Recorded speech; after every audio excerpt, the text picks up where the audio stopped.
can see how maybe like it's good at motivating you, but at the same time, it's like I think there's this trade-off that like a lot of people have that make that, or a lot of like people and a lot of cultures make very incorrectly, that like they make decisions that are good for kind of unity and solidarity inside the team, but that ends up creating a lot of friction between the team and everyone else.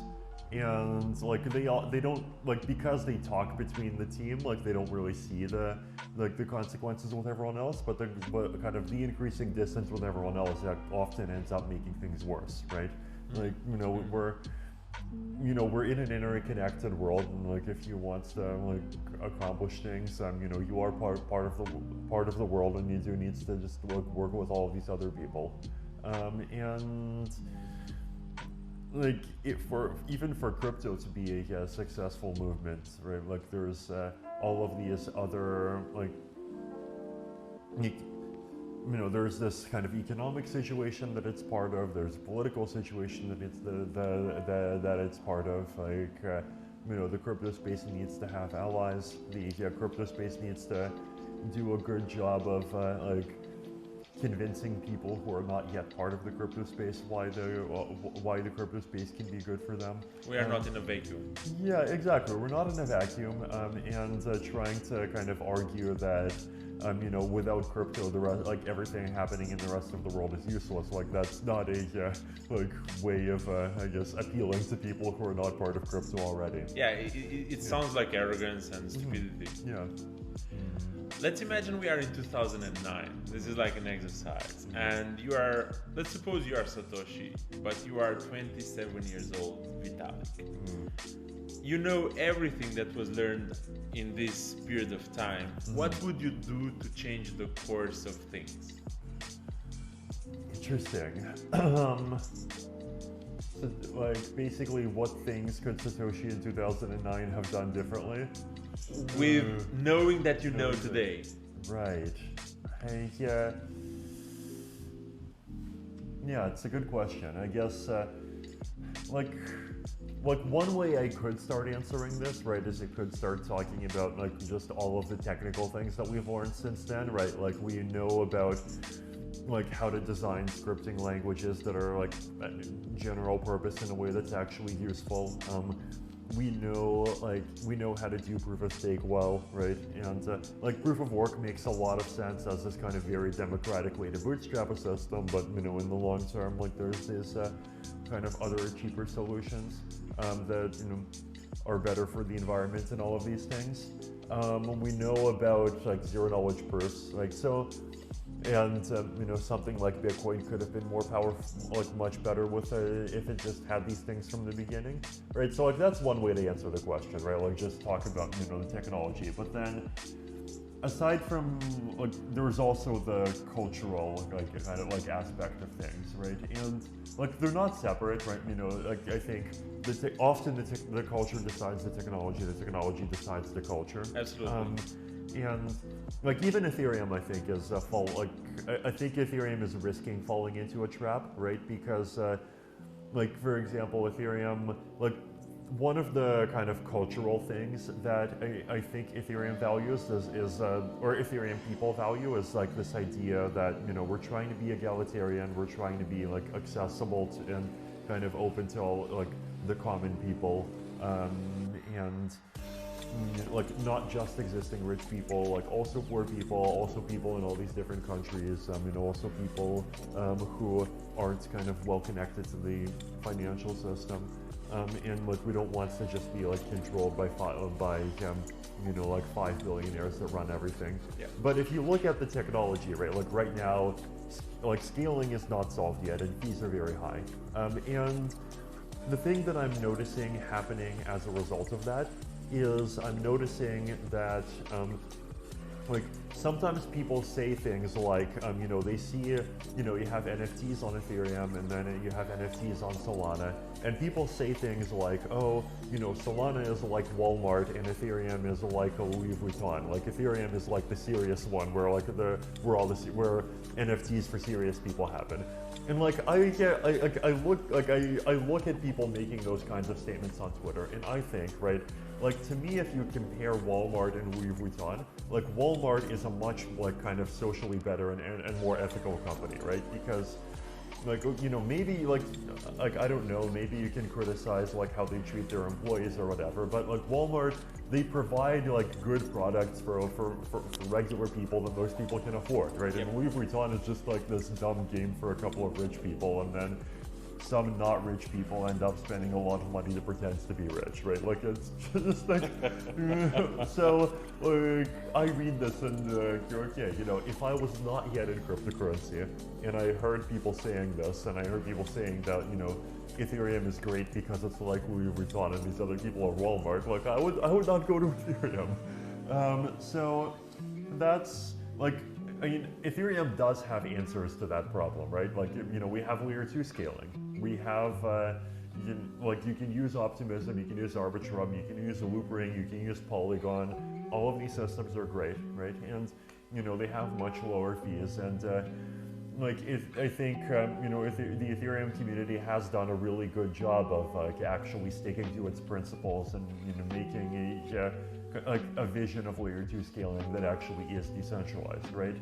But like people, like that actually needs, like the technology actually needs to exist, and people actually needs to understand that the technology is there. And because if that technology never existed, right, then, you know, people would just end up like the fact that if fees continue to be high forever means that Ethereum is only useful for rich people, then like no matter how much we yell about it, Ethereum will just start having a culture of like, hey, you know, we're buying for rich people.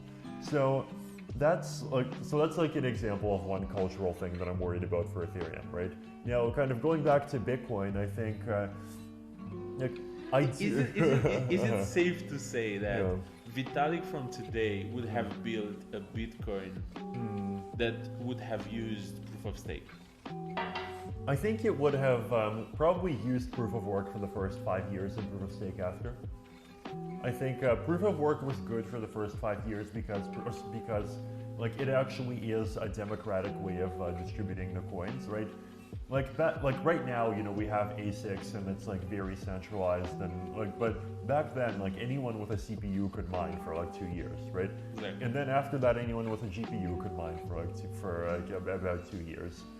So I think like the fact that Bitcoin was proof of work at the beginning was like very important and good, right? And like even the fact that Ethereum like has about like 40% of its supply from proof of work, I think is also kind of helped distribute the supply, right? But in the long term, like as it moves from being this very small thing to being this big part of the world, like I definitely think proof of stake is much better.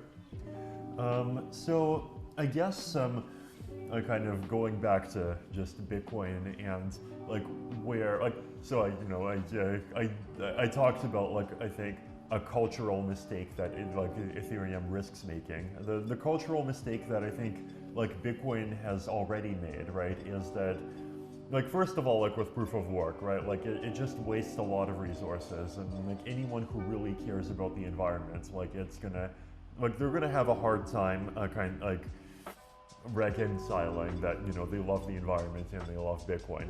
And I think when you have that kind of like challenge, like there's basically 3 things that can happen to a person, right? One is they decide, I love the environment, therefore I don't like Bitcoin. And, you know, they're going to switch to, like, they could choose Ethereum, they could choose Tezos, they could choose Cardano, like whatever, like whichever one they like. The second thing that could happen is, you know, they decide Bitcoin is really important to me for other reasons, and so screw the environment. And then the third thing they decide is like, Bitcoin is good for me for other reasons, and so I am going to try really hard to convince myself that the facts about are incorrect, right? And either Bitcoin mining doesn't hurt the environment, or that CO2 doesn't actually cause global warming, right? The problem, of course, is that like the third and the second, like it's very easy to kind of slide between them, right? But like so the kind of the proof of work thing is one example. Another example is the scaling issue, right? Like it was one of the kind of cultural things that happened about 5 years in, right? Was basically there was this kind of choice that was basically made, I think, a political choice by the Bitcoin community to prioritize Bitcoin as a store of value over Bitcoin as a medium of payments, right? And I think at the time, what happened was people the small block advocates at the time, right? They basically said, oh no, actually because of the Lightning Network, we can have it all, right? But the reality is that the Lightning Network is it was this very uncertain thing. It was this extreme technical experiment. And if you look at the versions of the of the Lightning Network that people use today, the ones that have good UX are often centralized, and the ones that are not centralized have unreliable UX, right? Yep. So it's and more recently, a lot of people have actually they've moved to become more comfortable with centralization at the user level, right? Is it good or bad? I think I think it depends what your values are.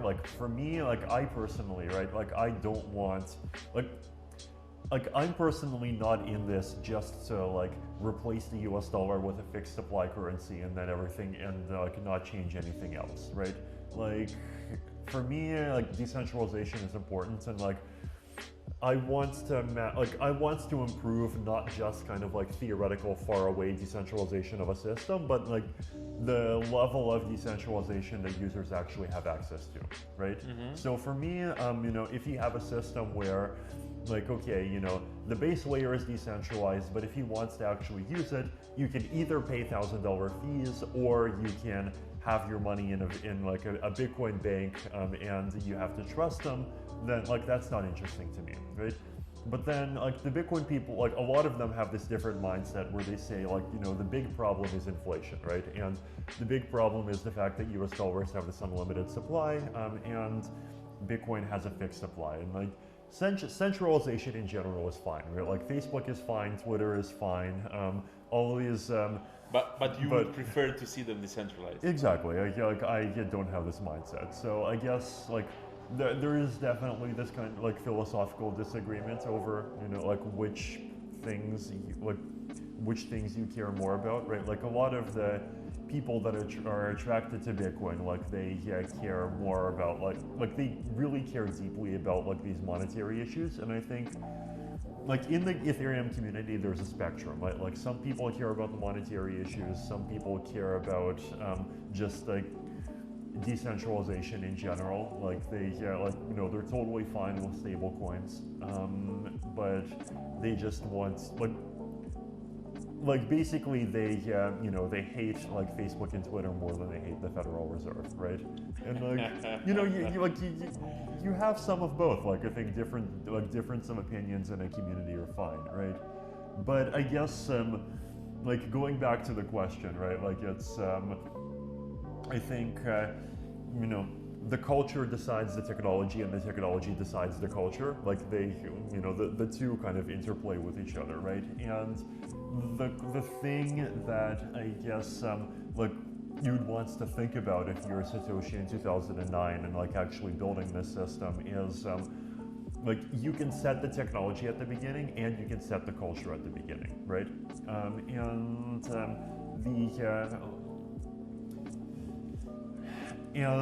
What the culture is matters, because it can end up it could end up deciding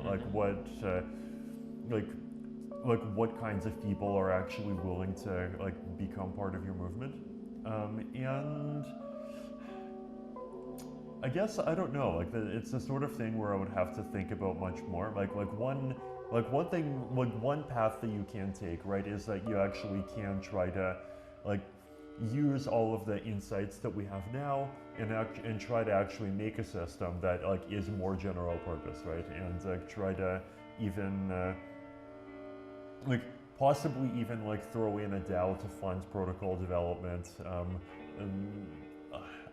But the other approach, of course, is to say that like, oh, back in 2009, right, you don't want to be introducing too many new ideas at the same time, because like convincing everyone that even one new idea makes sense is a challenge. So Correct. yeah, I don't know. Is this a good topic for a blog post on your blog? Interesting. Again, maybe. I mean, maybe even more than one blog post, right? Like maybe it could end up being 3, right? Like I think it's, I don't know, this definitely, like you can tell this gets into one of those areas, right? Like there's like 5 of these different ideas and the different ideas are connected to each other. And like, I think they're important ideas, right? I think like anyone building a blockchain in general, they should be thinking about culture and technology very seriously, and they should not be thinking about them separately. And I think the most interesting blockchain projects, right, like are the ones that I think like think about both of those at the same time. Gotcha. My background is in history. Oh, okay. And so I'm hardly a tech guy. I do understand technology. This is why I'm into crypto for like quite a few years. I'm more interested in the philosophy behind the things that surround me and how we can use technology to better our environment and solve our problems and so on. We've had hunters and gatherers era, we have agricultural revolution, industrial revolution, and now probably we have like the digital revolution. Each came with different ways of organizing ourselves and basically in order to reach a few objectives. To defend ourselves, most related to being safe, having food, social status if possible, because being like in the right tribe was more interesting than being in a losing tribe, because you were eating more, you were having more women and so on and so forth. So, and during the industrial era and the digital era, we started to speak about wealth and freedom. Basically, these are 2 things that were not like very important back then. Right. How do we use blockchain technology to achieve all these individual goals? It's a very broad and I guess a deep question, which is good. I guess I definitely feel like right now, like in some ways, like we're at the start of like a new century, right? Like I think a lot of historians would say that the 20th century really started in like 1911 maybe in China and 1914 in Europe, right? Like it's that's when you just like went you went into the war with horses and you came out with airplanes, right? And like that kind of change, I think, is like in some ways 2020 is having like impacts of that kind of scale, right? Like we went in with like paper forms and now like there's like almost nothing uses paper anymore, and just like more happens in 1 year than in 10 years before, right? And the central kind of like technology moved from being this kind of like corner to being like basically the central thing that people argue about, like both in politics and in other places. The way that we kind of it became more obvious that the way that we interact with each other is through technology and through the internet. So I guess the question that we should be asking ourselves is that we are in the 21st century, and the 21st century is right now it's the internet century. I mean, I personally think that in about 20 or 30 years it will become obvious that it's also the biotech century.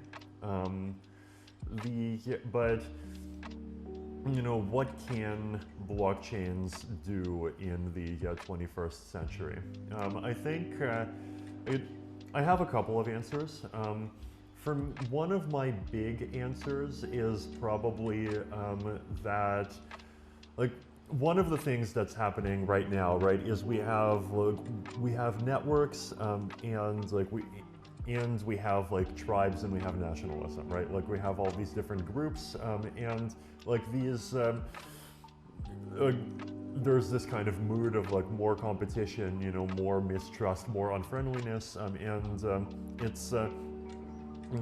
I think like 10 years ago, people had people kind of subconsciously had the mindset that, you know, oh, Facebook and Twitter, they're kind of, you know, in the cloud, and like everyone in the world can use them and trust them. But now we see that, you know, oh, actually, you know, Facebook is controlled by Mark Zuckerberg, Twitter is controlled by Jack Dorsey, and like these are both companies that are in the United States, and you know, whatever the political trends are in the United States, they can kind of, you know, through these platforms, like they can end up, you know, kicking foreign governments off of Twitter. They can end up kind of like changing global culture. And the reaction to this, right, is that, you know, a lot of people are getting worried about this. And like, one of the things that, I mean, I think unfortunately a lot of governments are doing to try to respond to this is they're basically saying, well, you know, we're going to have our national, like, basically social internet. And like, to me, that would be like, it would be a big tragedy if that's how things end up going, right? Because like all the potential that comes from, you know, people across all these different parts of the world talking to each other, like that, and, you know, instead, like, we basically just, you know, have the same borders that we always had, that, you know, we've always had for thousands of years, and we just have these kind of like 10 corners of the world that only talk to each other a little bit, right? And I think the thing that blockchains can provide is like, they might be the one thing that like actually can be globally trusted right now, because blockchains, like, they actually are not connected to any one country, right? Like Ethereum, you know, it has nodes in the US, it has nodes in Europe, and it still, you know, has nodes in China, you know, it has nodes in India, and so. And, you know, Bitcoin, obviously the same way, right? Like, it's the sort of thing where, like, if you build an application on it, like, you know, like Ethereum actually won't censor you, right? Like Twitter, like, they call themselves the free speech wing of the free speech party, but then, like, now, you know, if you're the Nigerian government, they kick you off. If you're Donald Trump, they kick you off. And like, you might argue in each individual case that like, it might be like, could be a good decision or a bad decision, but like, once they start making those decisions, right, like, yeah, the toothpaste is out of the tube. Exactly.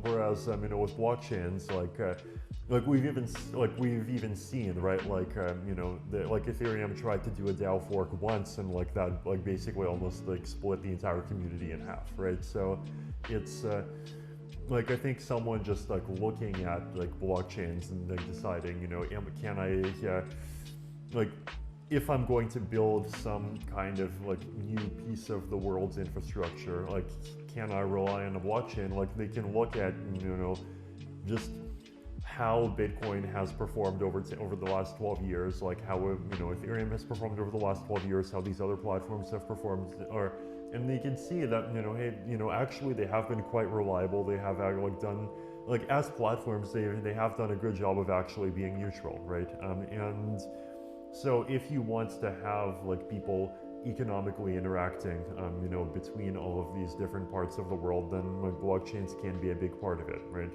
Like, I think if you're doing something international, like if you're doing something very small, like if you're doing something that's kind of too small for like legal systems to care about, then you know, smart contracts could be good for that. If you're just like, even if you are a government of one country, and you want to have just like prove to your citizens that you're doing things in a trustworthy way, that's also like a trustworthy and like an open and a transparent way. That's something that, like, I think